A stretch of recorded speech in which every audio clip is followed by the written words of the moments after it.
Donc je vais vous parler de Macron, je vais vous parler donc des dispositions qu'il a prises relatives au travail dominical et nocturne, et donc les fameuses zones touristiques internationales qui, comme vous le savez, ont été créées en septembre dernier sur Paris. Non pas une, hein, on ne parle pas juste des grands magasins, non pas 4, comme il était question lors de la discussion devant l'Assemblée nationale, mais 12.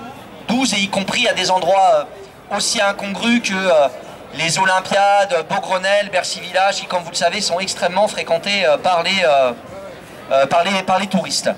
Vous avez le haut de la butte Montmartre, les commerces, et encore pas tous les commerces, hein, on parle des restaurants, ce qui est normal, on parle des marchands de souvenirs, ce qui est normal, on parle des artistes peintres qui veulent exercer leur activité, qui sont eux-mêmes indépendants, c'est normal. Jusque-là, rien de choquant.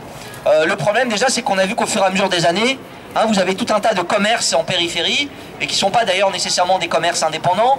Je pense à des supérettes, mais qui derrière sont détenus par des grandes chaînes, qui ont commencé à enfreindre la loi. Un certain nombre de magasins, des librairies, etc. et tout, en particulier du côté de la rue des Abbesses. Et donc comme malheureusement la sanction entre guillemets n'est pas venue, tout ça a créé force de loi.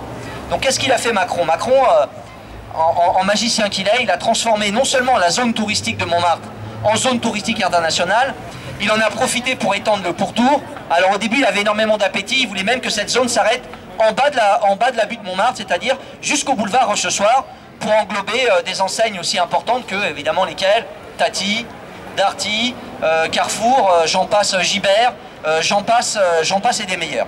Donc il a dû quand même, sous la pression, en particulier de la mairie, semble-t-il, revenir en arrière. Mais il a quand même réussi à gagner quelques rues. Quand on nous dit que les salaires le dimanche vont être doublés, c'est tout à fait faux, parce que la loi ne fixe aucune compensation.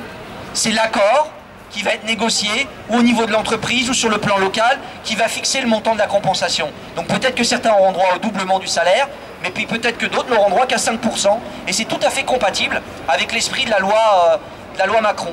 Hein, et donc normalement, tous les commerces qui sont situés boulevard Rochechouart, eh ben, ils ne font plus partie de la zone touristique internationale.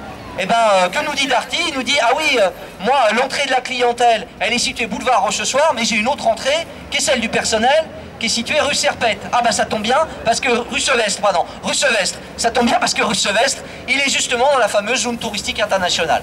Donc il est évident qu'on ne va pas laisser faire ça, il est évident que nous allons attaquer la société Darty, qui a une conception très extensive, hein, de ce qu'elle est ou pas dans la zone touristique internationale. Pourquoi pas organiser un dimanche, ça serait sympathique, une visite de cette fameuse zone touristique internationale du 18e. Alors franchement, s'il y a des citoyens et des citoyennes qui, avec le collectif ClickP, ont envie d'organiser cette visite touristique de la ZTI un dimanche, je trouve que ça serait une belle action. Mettez-vous en contact et je relayerai cette initiative parce que je pense vraiment qu'il faut que les citoyens aient leur mot à dire, parce que c'est totalement scandaleux à la fois pour les droits des salariés, mais c'est aussi scandaleux parce que nous, en tant que Parisiennes et Parisiens, c'est pas non plus la vie que l'on souhaite avoir.